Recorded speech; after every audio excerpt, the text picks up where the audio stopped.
Bueno, hola, bienvenidos.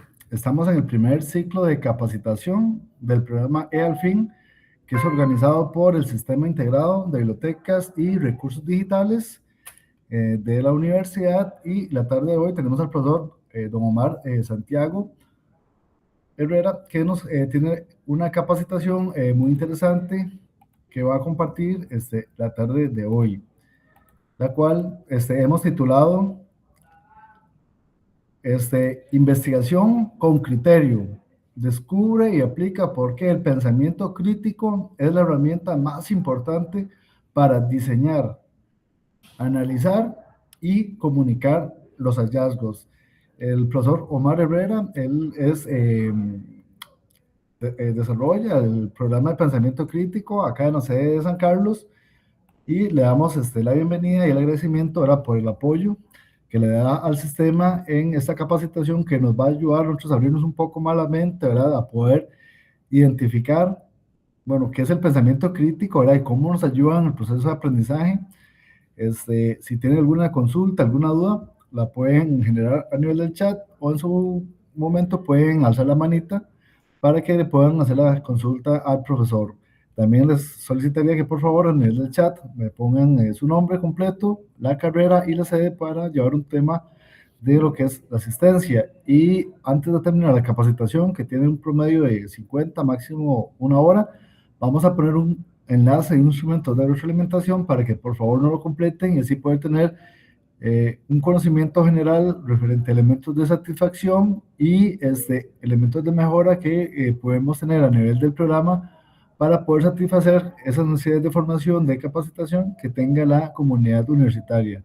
Por lo cual, bueno, le agradecemos mucho al profesor Don Omar, ¿verdad? Por el apoyo, la ayuda, ¿verdad? En exponernos este tema tan interesante y tan novedoso para la academia, para estar en sus procesos de mejora continua del proceso de enseñanza, aprendizaje e investigación. Gracias, Jorge, y bueno, gracias a las compañeras y compañeros que se conectan el día de hoy. La verdad, muy agradecido y halagado con la invitación.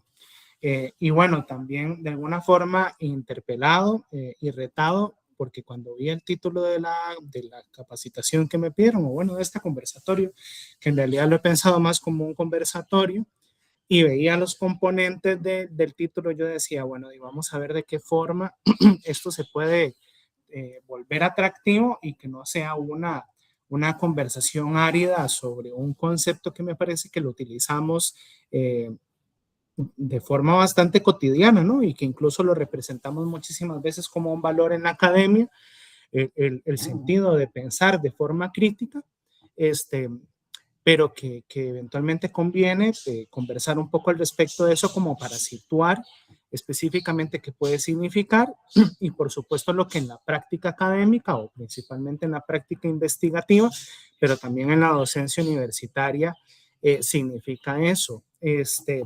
Hay tres objetivos, como ustedes pueden ver, o por lo menos de los que me han pedido que yo me refiera. El primero es diseño, en el momento del diseño, en el momento del análisis, en el momento de la comunicación.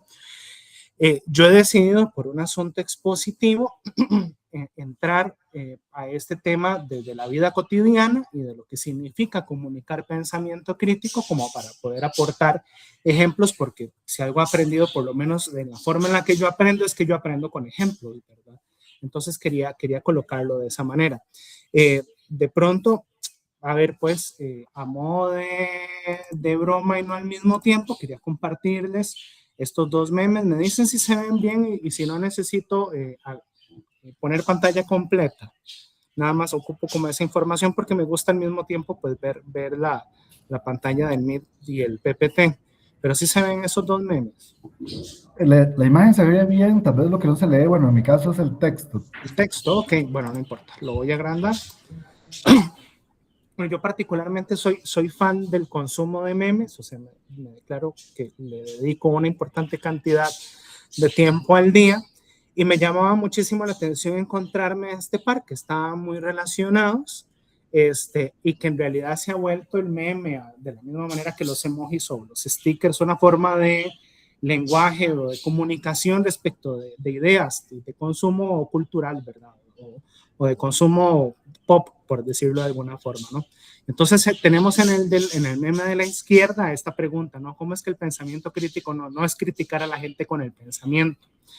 Y es que lo primero que pensamos en realidad cuando nos dicen la palabra criticar es justamente decirle algún error a alguna persona o eventualmente incluso, ¿por qué no? Como se ve en el meme de la derecha, ¿por qué no un insulto, no? ¿Por qué no algún tipo de comentario despectivo o un señalamiento sobre algo que está mal? O sea, es lo primero que nosotros pensamos cuando pensamos en la palabra crítica, ¿no? Incluso, no sé, cuando recibimos algún comentario sobre algo que estamos haciendo mal o lo pensamos en la universidad, cuando nuestra jefatura, un compañero, una compañera de trabajo nos lanza una crítica sobre algún trabajo que estamos haciendo, es porque nos está señalando un error. Entonces, es entretenido, por ejemplo, bueno, a mí me parece particularmente entretenido, esto de que el pensamiento crítico parece, bueno, no es criticar a la gente, o bien, ¿será posible eventualmente lanzar una crítica y que ésta tenga como cierta sutileza o cierta forma de decirse de manera adecuada? Lo cierto del caso es que, por lo menos en la historia del pensamiento, la palabra crítica no se ha solido relacionar con el marcaje de algún error en particular o de alguna falla en particular. Yo traía a colación fundamentalmente dos ejemplos, por lo menos que se me ocurrían. Es que si uno pensaba en las obras más importantes de un filósofo alemán como Immanuel Kant, que les tituló La crítica de la razón pura, la crítica de la razón práctica y la crítica del discernimiento, es muy interesante ver que las tres grandes obras empiezan con la palabra crítica. Y también, por ejemplo, este pensador alemán del siglo XIX, Karl Marx, su obra más importante la titulaba también de la misma forma, Crítica de la economía política. Entonces, en la historia del pensamiento parece que crítica puede significar otra cosa. En Kant, que me parece que es la visión predominante en el quehacer contemporáneo de la producción de conocimiento científico, lo que podemos entender como conocimiento científico, yo me voy a referir a eso más adelante, era una discusión o una reflexión en torno a los límites del conocimiento que produce nuestra razón.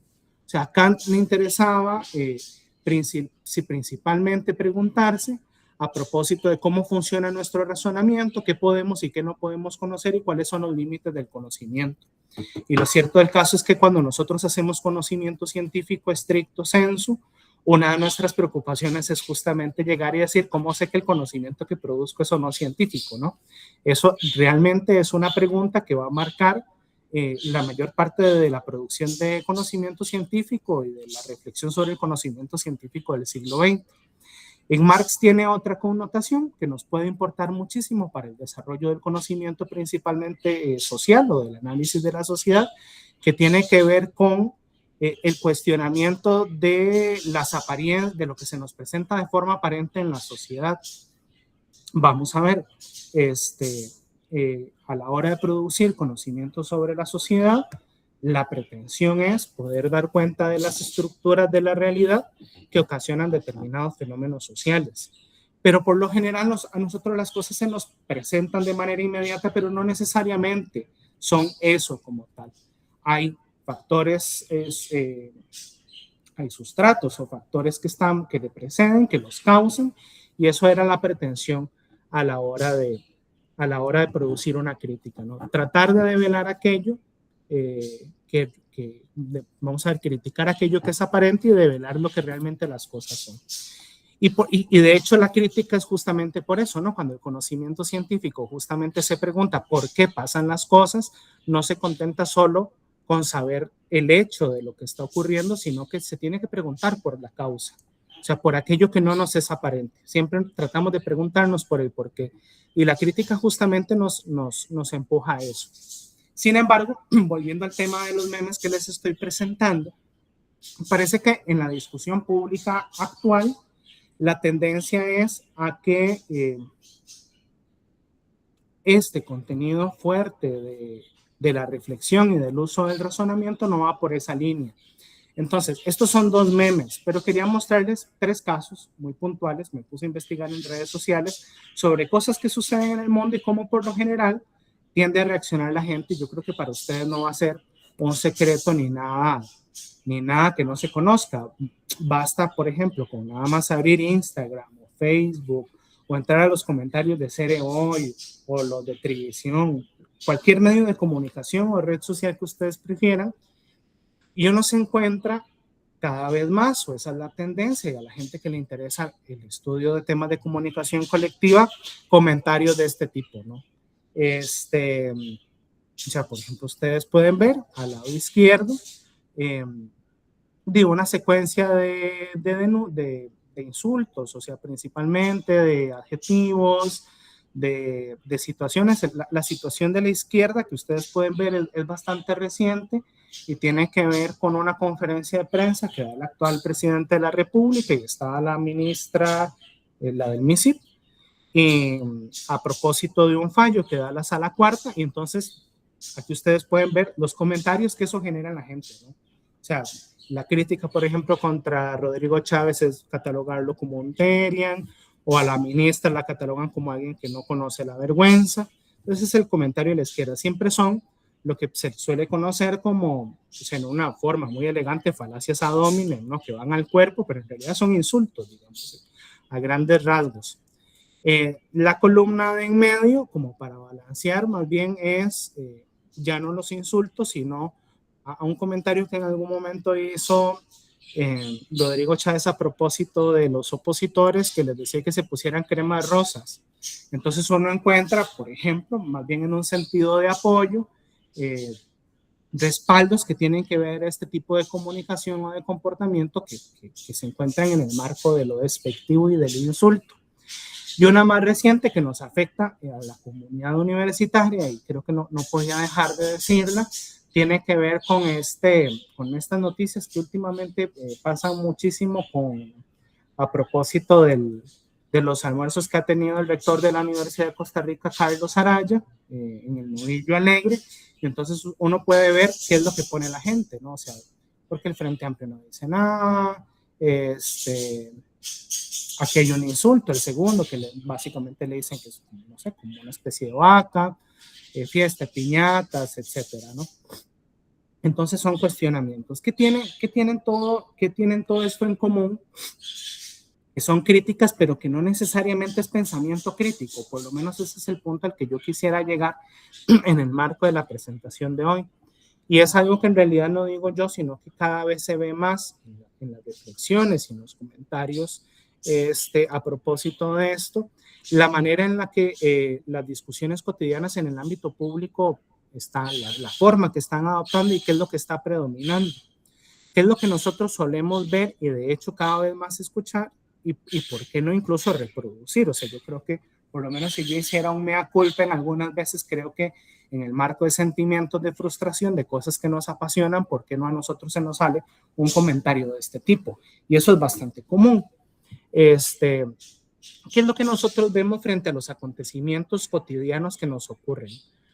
Por lo general, la discusión pública está marcada por respuestas inmediatas, o sea, que no están mediadas por un proceso de información, investigación y razonamiento. O sea, difícilmente encontramos, por ejemplo, en las opiniones públicas que vemos en redes sociales o en diferentes medios, de una persona que ve el hecho y que se pone a investigar a propósito de qué fue lo que pasó. Por ejemplo, se ha empezado a medir muchísimo el hecho de que las personas ante una noticia no abren la noticia, sino que emiten su opinión directamente con lo que el título dice.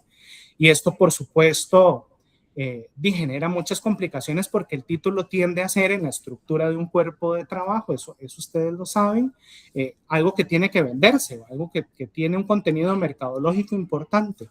Entonces, pues el título nunca es un buen referente del contenido y sin embargo la gente ve cada vez más los contenidos, no pasa por el cruce de información y si ustedes eventualmente, pues así, la idea que estoy tratando de compartir es justamente ver o hacer los balances de qué podríamos o deberíamos de hacer en términos de un genuino pensamiento crítico, ¿no? O sea, el pensamiento crítico sería todo lo contrario a estos. Si la respuesta de lo cotidiano es la respuesta inmediata que no pasa por un proceso de información, investigación y procesamiento, razonamiento de la información, lo que tendríamos que hacer es todo lo contrario.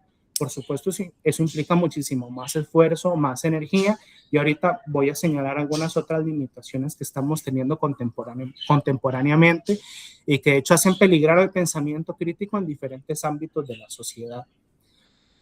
Lo segundo que nos encontramos en este tipo de contenidos son respuestas meramente emocionales, basadas en los que inmediatamente nos genera, y pues como suelo decir eventualmente en mis clases, ¿no? Somos bichitos emocionales, o sea, uno no se quita las emociones, no agarra y pone la subjetividad en el perchero y entra al mundo académico y de la razón, ¿verdad? Y de la investigación. O sea, siempre estamos cruzados por pasiones y emociones, pero las emociones también pueden estar sujetas a marcos regulatorios de nosotros mismos y de control, y por qué no incluso de nuestra propia reflexión. Quiero decir con esto que uno nota cada vez más los contenidos de enojo, los contenidos de frustración, los contenidos de desesperanza, y que, por ejemplo, se elevan cada vez más a nociones o respuestas más agresivas, cuando lo que deberíamos eventualmente hacer ante algo que no nos parece, o que nos disgusta eventualmente, o que no creemos o que no compartimos, es justamente pasarlo por un filtro reflexivo. Si, por ejemplo, esto lo quisiéramos llevar a un campo de discusión crítica, lo que correspondería es escucharnos y conocer lo que todas las partes piensan. De entrada, poner que todos los intereses de las partes pueden ser, ¿cómo se diría?, respetables o escuchables, o que van a tener su oportunidad en el marco del diálogo, y a partir de ahí proceder a hacer los balances que correspondan acorde a los procesos de investigación que hacemos. Eso es, de hecho, llevado a la vida de la investigación, lo que se hace en un estado de la cuestión. Por ejemplo, sabemos qué es lo que se ha dicho sobre algo y hacemos nuestro propio proceso de análisis, de reflexiones, sacamos nuestras conclusiones, vemos tendencias, cuestionamos resultados, pero parece que el predominio de la acción contemporánea en lo cotidiano, y a mí me interesa muchísimo lo cotidiano porque es en donde todos y todas estamos inmersos y donde nos desenvolvemos, hay una ausencia por escuchar a las demás personas, lo que piensan, lo que sienten, sus razones, sus justificaciones, sus argumentos, sean buenos o no sean buenos, porque los argumentos pueden ser buenos o no ser buenos, y por el contrario, de entrada lo que se hace es atacar y descalificar. Este tipo de comportamientos, por supuesto, merman el pensamiento crítico porque, como habíamos dicho, o como había dicho, criticar aquí no significa señalar si una persona eventualmente está en error, o lo que piensa no sirve o no conviene, sino que lo que nos importa es encontrar los límites del conocimiento, ver cuál es el más pertinente, y dejárnoslo y progresarlo. Parece que, o por lo menos es el diagnóstico que se puede ver, vivimos, a pesar de que vivimos en una época donde la información es muy abundante, todas las mañanas, muchísimas veces, lo primero que hacen las personas es, por ejemplo, encender su teléfono y ver sus redes sociales o ver noticias. Los teléfonos tienen ya ventanas automáticas para que nos llegue una secuencia de noticias. O sea, la información es sumamente abundante, es muy accesible, pero nuestra capacidad para procesar y contrastar esa enorme cantidad de información está bastante disminuida. O sea, y cada vez implicaría un mayor esfuerzo, ¿no? O sea, la cantidad de información que nos llega sobre un tema, nos interesa o no nos interesa el tema, nos dificulta por su gran magnitud el poder procesarlo. O bien, que creo que es un agravante todavía mayor para nosotros y nosotras, es que vivimos en una sociedad en donde la información está disponible, pero además ha sido previamente escogida y condicionada por terceros. Y eso se suma al hecho de que también tenemos problemas para procesarla y contrastarla. ¿Qué quiero decir con esto? Creo que para todos es bastante familiar, si tienen redes sociales, el hecho de que cuando ustedes comienzan a ver una noticia que les llama la atención, les empieza a llegar ese tipo de información una y otra vez. Entonces es lo que la gente llega y dice, es que ya me conocen el algoritmo, ¿no? Ya me leyeron el algoritmo. Entonces no sé si a mí me interesó saber sobre la guerra de Irán, Entonces me van a empezar a llegar un montón de noticias sobre la guerra de Irán. O si, por ejemplo, bueno, yo no sé si a ustedes les ha pasado, a mí me parece del orden de la locura, si yo andaba viendo un mueble de algo, no sé, una mesita de noche para el cuarto, inmediatamente me llegan 5, 6, 7 personas que están viendo mesitas de noche. ¿Qué significa esto? ¿Qué complicación nos genera a nosotros y nosotras como investigadores e investigadoras también? El hecho de que no necesariamente la información, o sea, la gran información que tenemos es información que es pura, es información que no está condicionada por nadie, sino todo lo contrario, o sea, nos aparece la información que solemos consumir. Y eso, por supuesto, nos dificulta muchísimo el acceso a la información general, que es realmente la que necesitamos discernir, porque es la que tendría el variopinto de todos los gustos, sabores, posiciones que nos interesan a la hora de conformar un criterio. Creo que, no sé, como en esas viejas enseñanzas que tenían las personas que le decían a uno que en el marco de un conflicto escucha todas las partes para poder resolver, pues es un poco eso. La cuestión es que ante el acceso de tanta información no necesariamente tenemos la capacidad o sabemos cómo, eso puede ser también un tema, el saber cómo procesar todas esas posiciones que nos sirven para la posibilidad de la emisión de un criterio informado. ¿Cómo vamos hasta acá? Yo creo que todo bien, no sé si alguna persona tendrá alguna consulta o alguna inquietud. Abro el espacio o eventualmente una experiencia personal que les haya pasado con algo de lo que estoy conversando. Bueno, en mi caso personal, don Omar, bueno, para mí el pensamiento crítico pues es un concepto relativamente nuevo, ¿verdad? La primera vez que lo escuché fue aquí en San Carlos, ¿verdad? Entonces, considero que es un concepto, bueno, más que un concepto es como una acción, ¿verdad? No es tanto una tendencia, sino es una acción que yo considero que es importante que hay que cultivar, implementar o fortalecer a través de la academia, ¿verdad? Porque es donde nos volvemos más críticos respecto a la calidad de información, ¿verdad? Y cómo vamos a hacer ese procesamiento de la misma. Porque en la actualidad, con el tema de los fake news, ¿verdad? Y con tanta inteligencia artificial, ¿verdad? Y con tantas cosas que usted no sabe si, ¿verdad? Esa persona que está ahí es, bueno, un artista o un político o es un video con inteligencia artificial. Entonces, a veces es muy difícil para uno poder distinguir, bueno, qué es real y qué es inteligencia artificial, ¿verdad? ¿Qué es fake news y qué es una noticia verdadera? Entonces, tenemos que reconocer esas fuentes de información, ¿verdad? Y esas estrategias para realizar esa construcción del pensamiento crítico, ¿verdad? Que vaya acorde al contexto universitario. Súper bien. No sé si alguien más quisiera decir algo.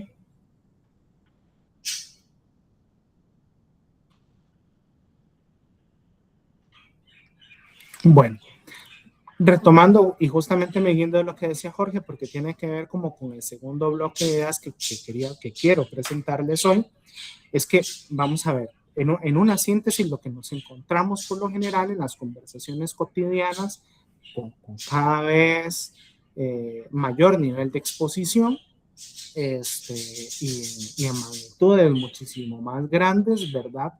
Es que hay un predominio en las conversaciones sobre determinadas situaciones que acontecen cotidianamente, en donde no median procesos eventualmente de información y de investigación, sino que lo que está cruzado es lo que inmediatamente yo pienso sobre algo, la reivindicación únicamente de mi posición, de lo que yo siento al respecto de eso, y tiendo por lo general a atacar la posición del otro, eventualmente minusvalorándola o incluso desestimándola por completo. Y el pensamiento crítico, veremos, es todo lo contrario. Es a lo que yo voy a caer al final. Como decía un amigo, a veces uno da un giro enorme que tiene muchísimo sentido de ser, se llega a ver al final, pero es ahí a donde vamos a ir.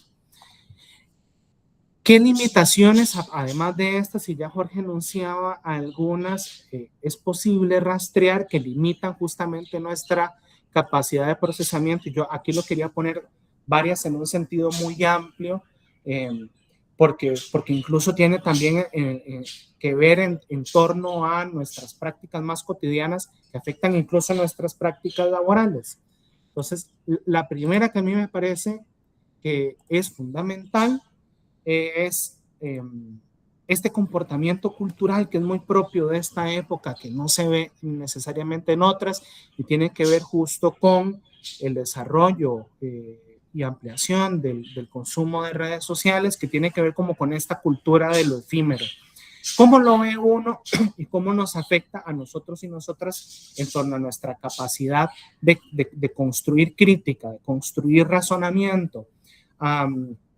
Vamos a ver, recuerdo quizás una anécdota de una profesora que cuando se puso de moda Candy Crush, este juego, yo no sé si alguna vez lo jugaron, decía algo como, yo ya dejé de producir artículos porque me paso todo el día jugando Candy Crush. O sea, uno se mete en un juego y se vuelve adicto. O esta cultura del escroleo, ¿no? De que a uno se le pueden ir verdaderamente horas nada más pasando la pantalla. TikTok ha venido a exacerbar algo que ya Facebook e Instagram tenían. Por ejemplo, recuerdo que alguna vez yo conversaba con estudiantes de la carrera de filosofía, alguna vez que tuve la oportunidad, o sea, número uno, porque en la profesión que tengo es muy común tener una cultura de lectura enorme, pero yo empecé a identificar que con los años algunas de esas cosas se iban perdiendo, y entonces les preguntaba a los chicos, ¿y más o menos cuánto tiempo dedican a TikTok al día? Y un estudiante me dijo 8 horas. Y yo me quedaba como, pucha, yo 8 horas que podría disfrutar durmiendo, por ejemplo. Entonces, a uno se le van una enorme cantidad de horas y aparte el scrolleo o el estar en redes sociales tiene como una especie de ventaja psicológica en términos de que después de la enorme carga de trabajo que uno tiene, de la enorme cantidad de problemas, tener ese momento de fuga es bastante amigable, ¿no? Pero uno se puede percatar, y esto está ampliamente estudiado, como por ejemplo el consumo de fragmentos, o por ejemplo que ya no se ven películas de 2, o sea, ya hay la gente una película de 1 hora le parece muchísimo, o ven películas fragmentadas en 3, 5 minutos, o estar viendo videos de 15 segundos, estar pasando pantalla y pantalla y no prestar atención, me limita luego cognitivamente a mí la capacidad de prestar atención, de poder concentrarme en actividades, de poder desarrollar un texto o incluso de entender un texto. Esas son partes de las limitaciones y quiero decir que esto no solo le pasa a las generaciones presentes que culturalmente viven en este mundo, nos puede perfectamente pasar a nosotros y nosotras en el momento en el que la mayor inversión de tiempo la dediquemos a eso. Hay ciertas capacidades que eventualmente hemos adquirido que se podrían perfectamente ir perdiendo. Recientemente leía, por ejemplo, una nota de prensa muy llamativa a propósito del hecho de cómo lee la gente cuando lee en su teléfono. Y parece que el predominio de la lectura radica en la lectura de las primeras líneas y después se hace un scanning de las palabras del lado izquierdo. Evidentemente en nuestro idioma escribimos de izquierda a derecha y por eso visualmente hay cierta predilección por el lado izquierdo. Eso no es leer, eso no es saber el contenido de un texto, o como diría Jorge Luis Borges, leer es releer, porque siempre el ejercicio de la lectura nos provoca o nos desafía a volver no solo a leer el texto, sino a leer textos auxiliares que nos permitan entender o profundizar el texto presente. Pero lo cierto del caso es que incluso el desarrollo de un nuevo lenguaje, tenía un amigo que decía, si hay algo que rescatarle a la cultura millennial, es que inventaron un lenguaje universal, que son los emojis, nos hace incluso perder ciertas cualidades lingüísticas o de profundidad comunicativa que necesitamos para desarrollar pensamiento crítico.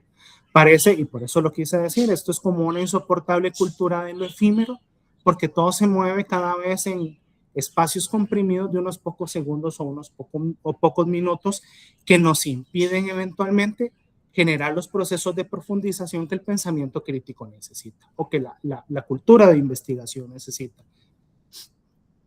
Una segunda idea para compartirles hoy, ya me la adelantaba Jorge, ahí me hizo alerta spoiler, tiene que ver con las fake news o las mentiras intencionadas. Y cada vez nosotros vemos más, por ejemplo, en prensa, y eso ha sido realmente en nuestro país algo cada vez más alarmante, cómo empiezan a señalar o vemos, no sé, reacciones o vemos, no sé, denuncias de libertad de expresión, etcétera, porque lo que se divulga es información falsa o, digámoslo en otros términos, mentiras. Entonces quería ponerles yo traje varios videos cortitos para compartir y quería ponerles este video en particular a propósito de las fake news para dar a entender el punto. Ocupación por esta escalada bélica en Oriente Próximo es mundial. Y esto lo están intentando aprovechar los de siempre. Desinformación, ruido y muchísimos bulos. Imágenes de las principales agencias internacionales del bombardeo en una escuela de Irán, cuando de pronto empieza a crecer un bulo en las redes que las niega. Se trata, dicen, de Kabul en 2021. Si nos vamos a la hemeroteca, rápidamente comprobamos que el ataque de Kabul nada tiene que ver. Un coche bomba, un edificio diferente. Pero curiosamente, la inteligencia artificial de X, cuando le preguntan, da la razón a los conspiranoicos y cuando quiere rectificar, ya es tarde. La mentira ha cundido. Estas otras imágenes se han vendido en redes como el ataque actual sobre Irán, cuando en realidad, ha verificado Neutral, se trata de un ataque de Irán sobre Israel en 2024. Estos no son israelíes este fin de semana festejando la guerra abierta, sino imágenes antiguas, informa Neutral, de una celebración judía en marzo de 2025.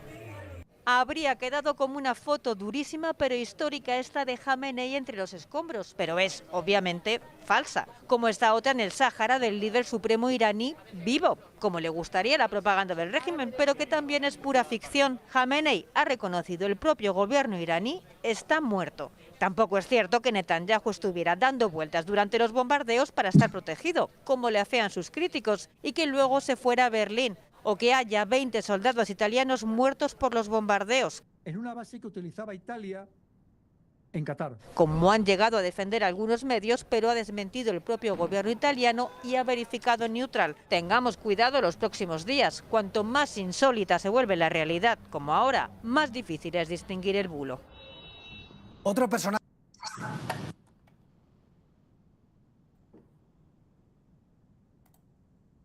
Bien. La idea central aquí, y bueno, es justamente la preocupación que colocaba don Jorge, pero en efecto es una preocupación que la tendríamos que tener todos y todas los que nos dedicamos en parte o completamente a la vida académica, es el problema de cuestionarnos qué es lo verdadero y qué es lo falso. A ese punto hemos llegado, ¿no? Y a veces uno encuentra, por ejemplo, en la literatura, el hecho de hablar de épocas de posverdad, como que si la verdad fuera algo que simplemente desapareciera, cuando justamente esa es la finalidad de la producción de conocimiento científico, producir verdad o producir conocimiento verdadero.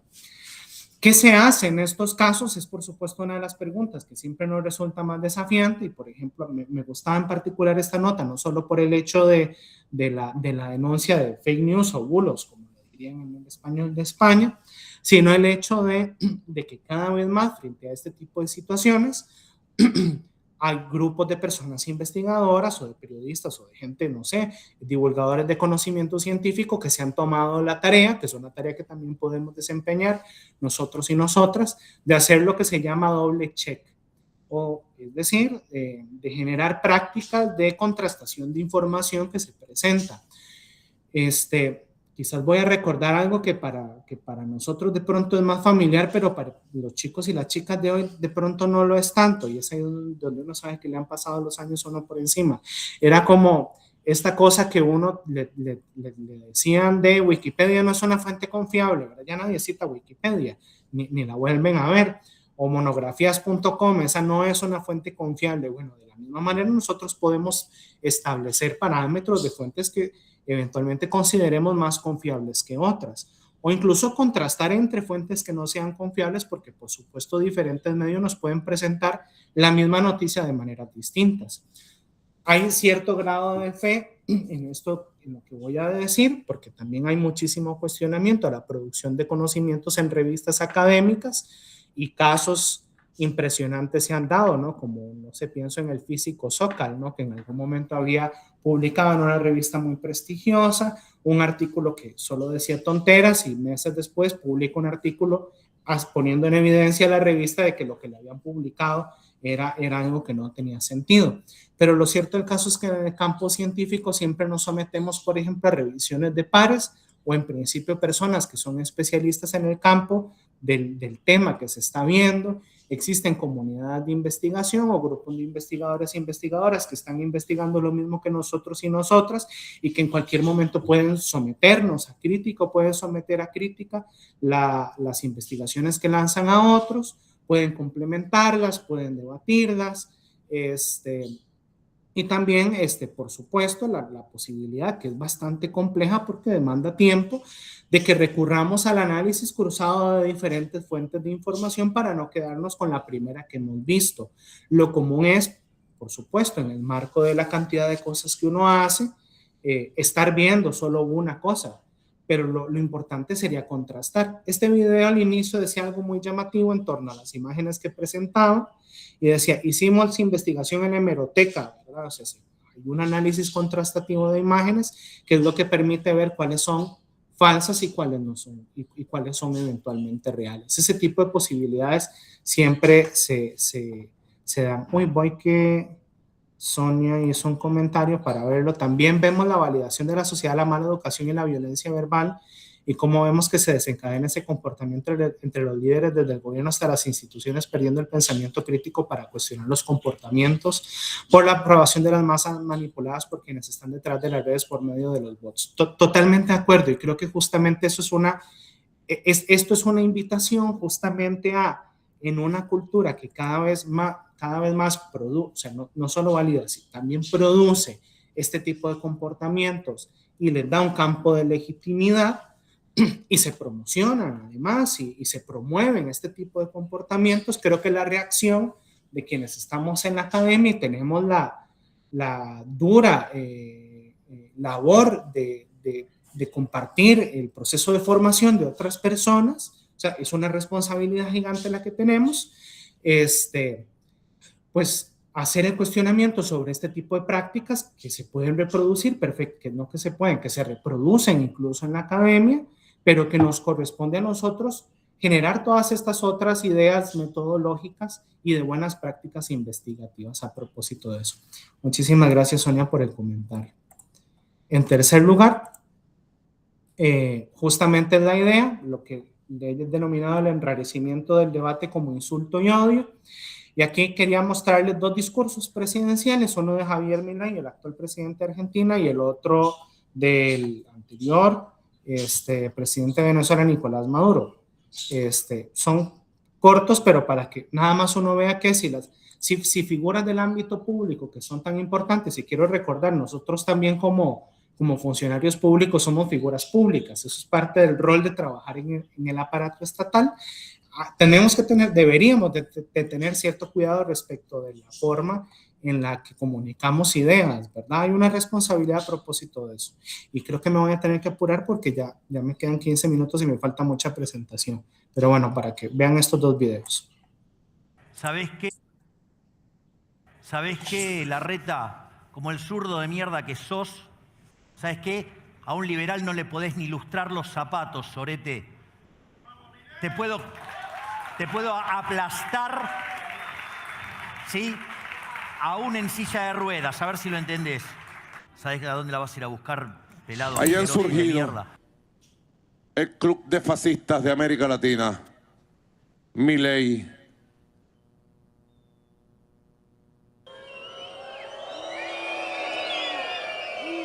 Y a Milei le digo, Milei, no me aguantas un round. Bicho cobarde, traidor a la patria, no me aguantas un round. Basura, vos sos la dictadura.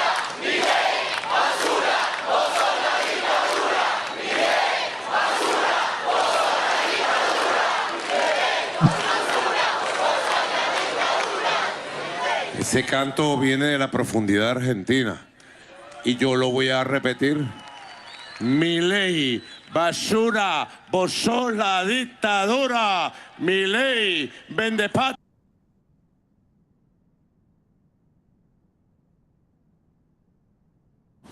¿Por qué me interesa colocar el tema de lo social, o de lo lo que vivimos cotidianamente y no pensar solo en el campo académico. Porque la universidad es una institución social y tiene una función social de ser y tendría que colaborar no solo a lo interno, no solo pensarse a lo interno, que sería el peor error de las universidades públicas porque les quita su legitimidad social y creo que en muchos sentidos eso es una cosa que se reclama día a día y que nos pone en jaque muchísimas veces, sino que es la universidad proyectada hacia afuera tiene mucho que decir respecto de este tipo de cosas que suceden y de cómo el debate y el intercambio de opiniones se está produciendo y justamente de promocionar una cultura más abierta al diálogo basado, no sé, decirlo, basado en evidencias, basado en criterios y democratizar por supuestamente el conocimiento.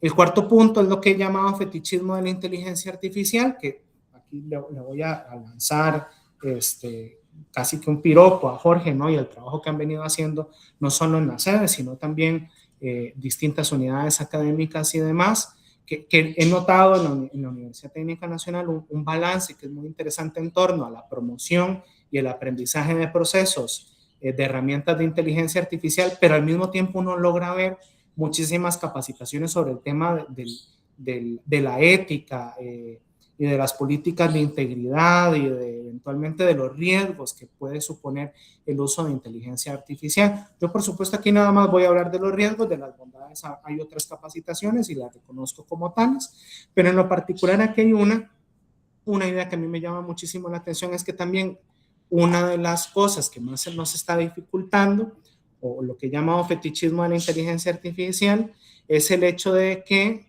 ahora lo que se produce con inteligencia artificial lo tenemos que revisar con inteligencia artificial para saber si efectivamente fue construido o no por una persona humana, ¿no? O sea, parece que el nivel de la información o del conocimiento se nos ha salido tanto de las manos que ahora son aplicaciones o dispositivos o herramientas las que incluso toman el trabajo del pensamiento crítico como tal, y quiero decir en ese sentido, y que no necesariamente lo hacen bien en ninguna de las dos etapas, ¿no?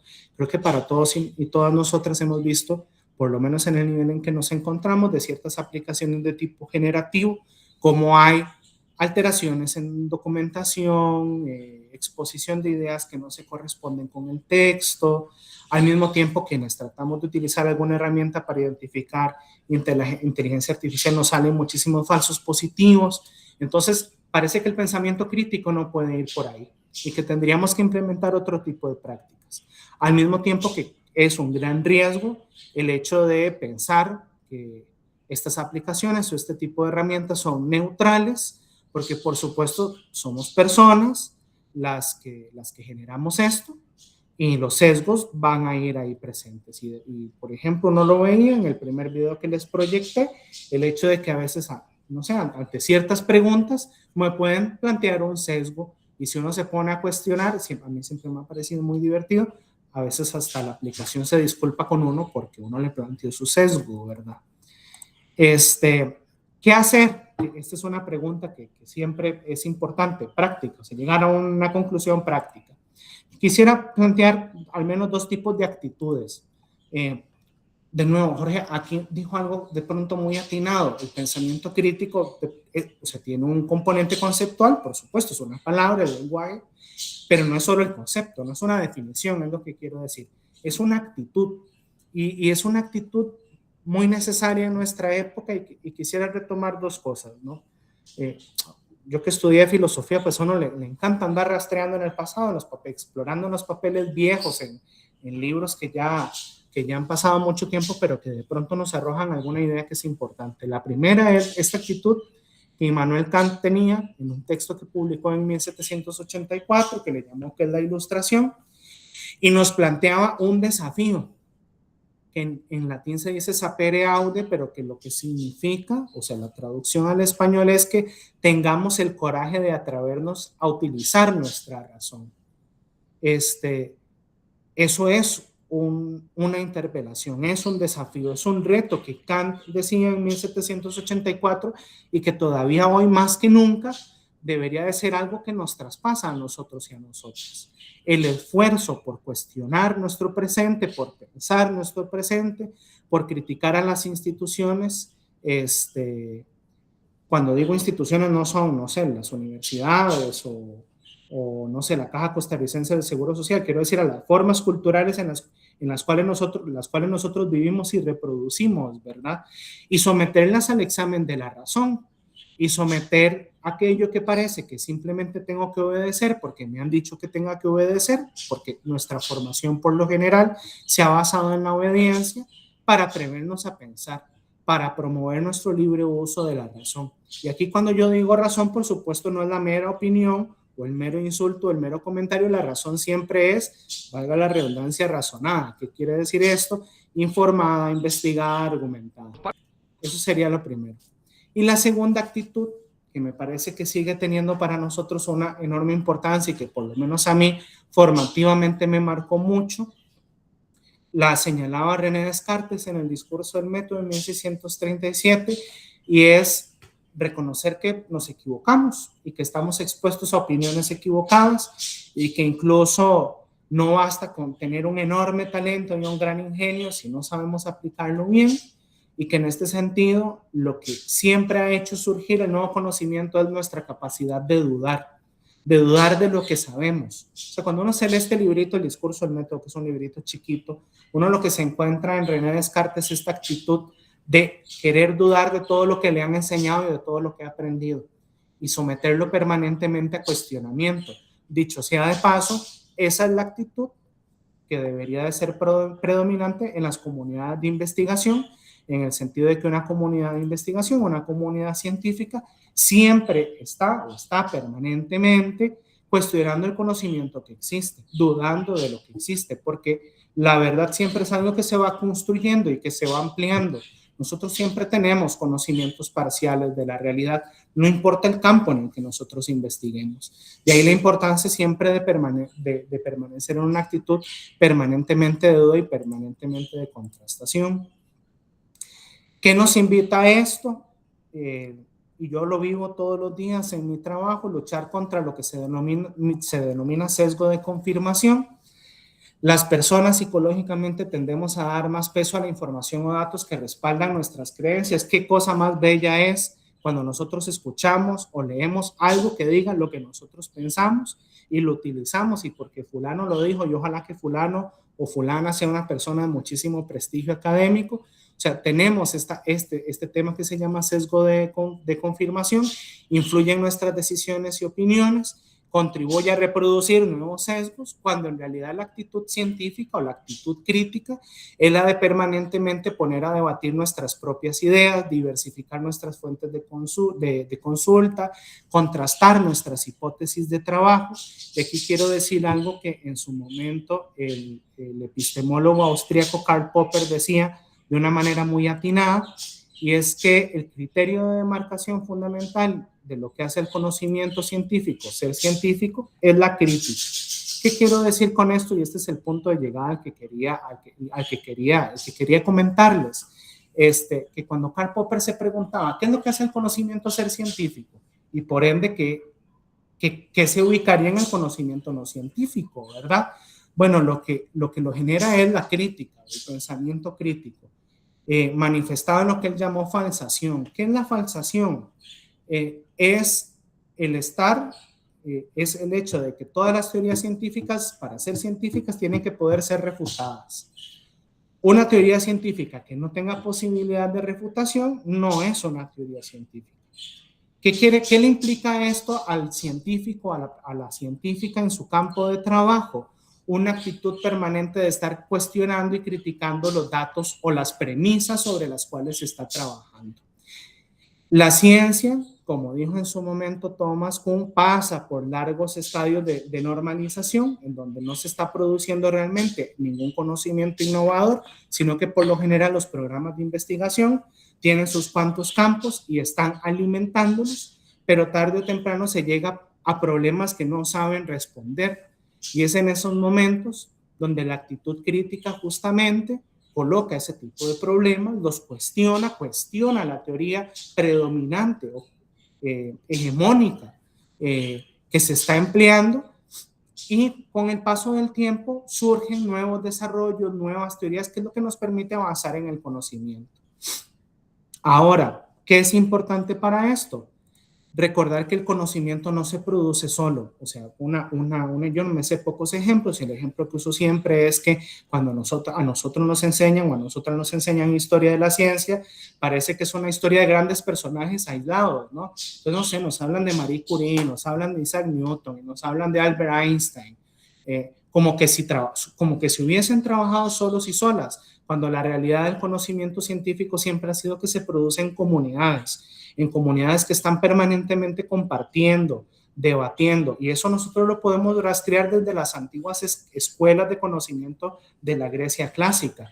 El conocimiento siempre se ha producido en diálogo, y eso es justamente lo que nos permite, como punto de partida, contrastar lo que sabemos, contrastar la información que tenemos y que nos llega, porque habrá otro que tenga otra información, que tenga otro tipo de posiciones, que realimente sobre la base de lo que tenemos, y que por supuesto nos hace crecer como comunidad. Yo creo que no es gratuito el hecho de que en el uso como uno piense la academia o la universidad como academia, como comunidad que comparte saberes.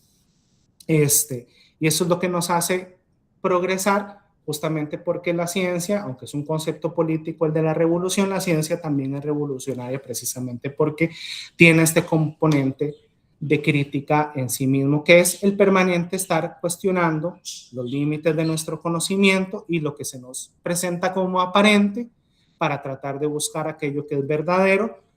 Y bueno, no les voy a pasar el video de Neil deGrasse Tyson, que es un físico teórico y un divulgador de conocimiento científico que me encanta, discípulo de Carl Sagan, pero que él decía, y que lo importante del conocimiento científico es que no depende de si uno lo crea o no, pues se basa en hechos, se basa en evidencia, se basa en trabajo contrastado, se basa en una creación comunitaria de conocimiento. Y pues eso sería de mi parte el día de hoy.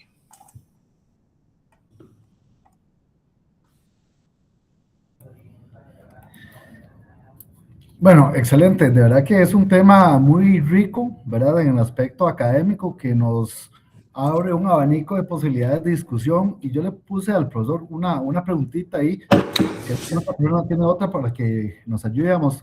Profesor, bueno, de acuerdo a su experiencia, ¿verdad? ¿Cuál considera usted que es el error más común que cometen los estudiantes, docentes o investigadores a la hora de aplicar o no aplicar ese pensamiento crítico en los trabajos de investigación? Mira, yo creo que es muy común, vamos a ver, y aquí voy a poner una condición que excusa malas prácticas, ¿verdad?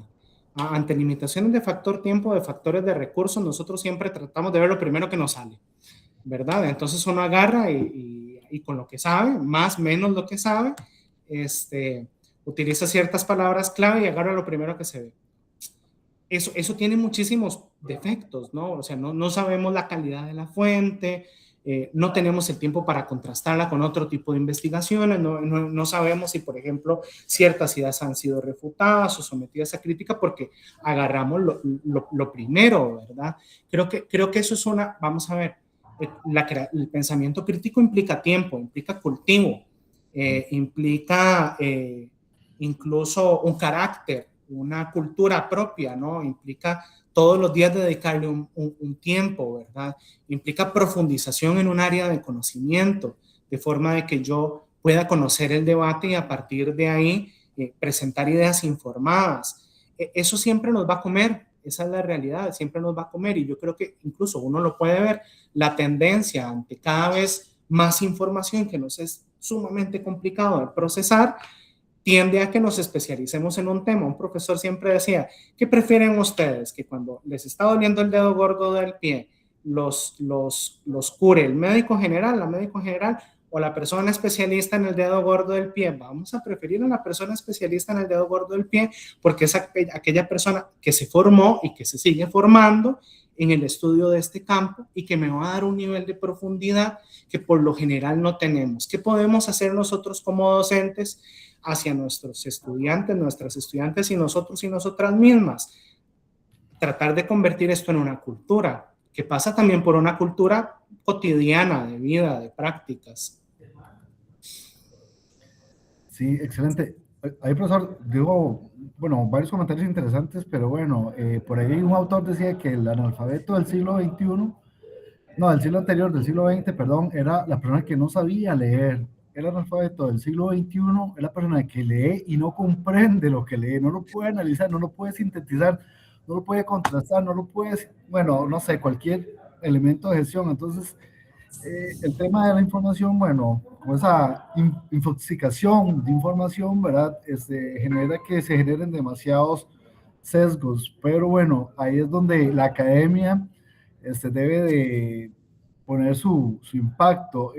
Ayer en una reunión con el señor decano, con el señor rector, perdón, nos decía, bueno, nos ponía los ejemplos para el tema de rendición de cuentas, que ahora hay universidades que tal vez una materia vale 35.000 colones, tiene 140 estudiantes, pero tiene el valor es mayor, ¿verdad? Pero son 30 o menos estudiantes. Entonces, ¿cómo hacer para que esa educación pública sobresalga con respecto a la educación privada, que aunque puede ser más barata, pues evidentemente puede ser de menor calidad, ¿verdad? Entonces, por eso es tan importante, yo considero, bueno, estos espacios de diálogo, ¿verdad? Para poder fortalecer áreas del conocimiento que muchas veces, por el tiempo, que usted lo mencionó, que el tiempo es una variable crítica de calidad, y además la calidad es un elemento diferenciador. Entonces muchas veces dejamos la calidad, el tiempo, ¿verdad?, a un segundo plano y presentamos el trabajo de investigación. O queremos graduarnos ya de diplomado, bachillerato en cualquier área del conocimiento y no tenemos ese proceso de gestión de la información, conocimiento y del aprendizaje. Entonces, de verdad que muchas gracias, profesor, por las reflexiones, y quería darle espacio, no sé si alguno de los compañeros o compañeras que nos están para que amplíen o alguna consulta al profesor para aprovechar lo que tenemos acá en vivo de a todo color, o algún comentario referente a la temática que se ha tratado la tarde de hoy. Sí, hola, profesora. Diana, hola, Dianita. Hola, Omar, muchísimas gracias por el espacio. Voy a tratar de ser muy breve. Yo creo que uno de los grandes desafíos que tenemos a nivel universitario, y lo estamos sintiendo, es el tema que usted mencionaba sobre el uso de la inteligencia artificial, porque eso le está facilitando mucho el trabajo de pensamiento a los estudiantes y no se está generando ese espacio donde la persona hace el esfuerzo mental de generar ideas propias o de generar soluciones o de generar ese procesamiento de información como lo solíamos hacer nosotros cuando teníamos que hacerlo sin este tipo de herramientas, digamos. Digamos que estamos viendo algo técnico, vamos a ver cómo se redactan los manuales de puestos o un manual de procedimientos, pero el estudiante llega y toma el camino fácil, ¿verdad? Que sí ayuda mucho, pero estamos hablando del tema de pensamiento crítico. Llega y le pregunta a la inteligencia artificial, hágame un manual de puestos con estas características, hace el prompt muy bien, le saca la información y tal cual es lo que le presentan al profesor como el resultado de su manual de procedimientos o su manual de puestos. Pero les cuesta pensar qué errores hay en ese documento, qué podrían haberle agregado a ellos, cuál es el contexto de esa organización o el espacio en el cual se está generando eso que no lo tiene la IA cuando está haciendo la propuesta que le da al estudiante. Entonces, yo creo que uno de los grandes desafíos que hemos venido identificando a nivel de las clases es que estamos haciendo ejercicios donde ellos sí pueden hacer uso de la IA para poder facilitar el trabajo tal vez de redacción o de generación de ideas, de creatividad, pero el estudiante no está siendo consciente de que está dejando de pensar en aspectos que la IA no le va a decir. Aspectos como que la empresa a la que usted le está haciendo ese manual necesita detalles que tal vez la IA está omitiendo, qué sé yo, una normativa particular de su industria o algún detalle de la forma como ella está organizada o un tema de internacionalización, de idioma incluso, ¿verdad? Entonces, creo que ese es uno de los grandes desafíos que estamos teniendo a nivel de las aulas en temas de pensamiento crítico en los estudiantes. A mí, mira, comparto todo lo que estás diciendo. Por ejemplo, y más allá de estudiantes, incluso uno ve videos de personas que tienen un importante puesto social que las agarran leyendo speech generados en inteligencia artificial, cosas así. Eso se ha vuelto muy, muy común. Incluso te cuento una anécdota mía propia que me pasó, que un día tenía que hacer un comentario rapidísimo para un debate al que me habían invitado sobre un texto, y tenía mucho rato no leer el texto, entonces agarré y metí en ChatGPT un resumen de esto, y cuando veo el resumen yo llegué y de una vez le dije, como, de esto no trata el libro, digamos, o sea, ¿qué me estás diciendo, verdad? Yo peleando con el teléfono celular, ¿verdad? Que eso ya es el colmo del delirio y de la esquizofrenia. Entonces, llevado al campo que estás exponiendo, definitivamente hay un desafío metodológico para una como docente, creo que en 2 niveles, o sea, por lo menos de pronto en 3 niveles. El nivel número 1, que es el que tenemos de entrada ya en chip activado, cómo detectar estas situaciones, ¿no? O sea, porque uno está bastante indefenso o indefensa a propósito de eso. El primero es la detección. El segundo es cómo vamos a evaluar, porque uno encuentra desde las posiciones que quieren volver para evitemos esto simple y sencillamente haciendo exámenes en clase de desarrollo, lo que sea, ¿verdad? Cuando hay otras formas educativas presentes, porque hay muchísimos trabajos que se resuelven a través de simplemente meter una instrucción y que me genere una imagen, y que me genere una fórmula, que me genere un ensayo. O sea, a nivel evaluativo hay complicaciones. Al respecto, uno puede generar prácticas a propósito de esto. He visto desde gente que te motiva a meter mensajes que va a hacer que dé un cierto tipo de error a la hora del procesamiento de la información, que están camuflados, hasta, por ejemplo, prácticas que yo he desarrollado, pero que lo permite en mi campo de trabajo, preferir cierta textualidad. Entonces, cite bien, cite texto, muestra idea. Y creo que la tercera, por lo menos que para mí es la más desafiante, es cómo motivar que no ocurra, ¿verdad? Y creo que, o por lo menos es lo que quisiera compartir, a mí me encanta partir del hecho de que equivocarse está bien, y que cometer errores está bien, porque hemos vivido desde nuestra infancia permanentemente corregidos del error, como que si fuera un problema, pero qué más falible que el conocimiento científico, que se gastan millones y millones y millones en investigaciones que eventualmente no llegan a nada o producen N cantidad de errores o de experimentos fallidos. Bueno, el aprendizaje del conocimiento científico también podría ser eventualmente igual y respaldar sin sentir temor el hecho de equivocarnos, porque creo que en muchos sentidos, o por lo menos yo lo he visto y me ha generado algún tipo de resultado positivo, entre los problemas de tiempo, los problemas personales que tienen los estudiantes, la carga académica y que me jodan con la nota, perdón, como lo dije, o sea, que me vaya mal en las calificaciones, mejor me tomo la vía fácil, ¿verdad? Creo que volver a posicionar el lugar que el error y el fallo tienen en la producción de conocimiento es algo muy valioso. Por lo menos es algo que yo he aprendido a valorar muchísimo.